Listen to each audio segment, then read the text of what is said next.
I remember after Gila died, I was in such pain that I looked at the halacha, the law with regards to saying the mourner's kaddish. And the halacha is that you're supposed to say for a child who dies kaddish for 30 days, and it made absolutely no sense to me.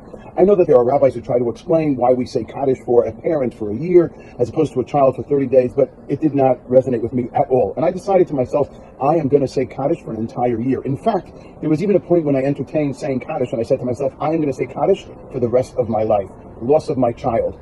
And I remember saying to myself, I don't really care what anyone says, this is what I'm going to do. But I had this halachic conscience of myself, and I went to my rabbi of our shul, our local shul, and I said to him, look, Rabbi, I just want you to know, I'm going to say Kaddish for the whole year. And he said to me, you do whatever you need to do, whatever makes you feel comfortable, that's what you should do.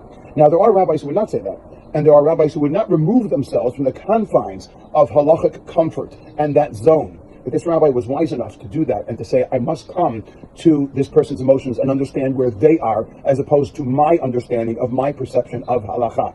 And the point is that in this week's Parsha we see the same thing.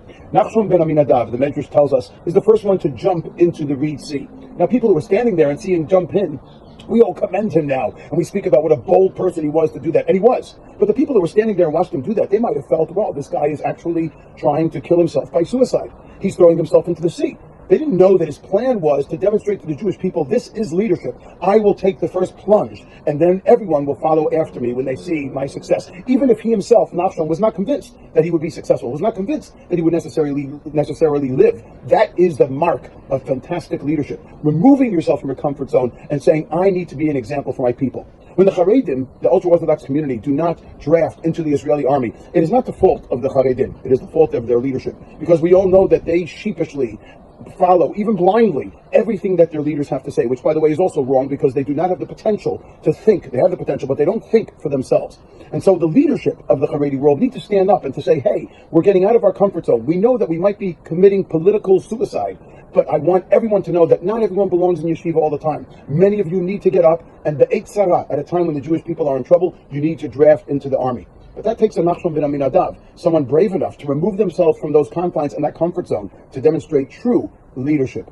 We need more of those types of leaders. We need more of those people who can remove themselves, even if it seems like they're not sure whether they're doing the right thing, but they know deep down that this is what they have to do. Even if they're not sure if their future part of their career will indeed continue. But for the sake of the perpetuation of a nation, for the perpetuation of an ideology and an ideal, this is what is necessary.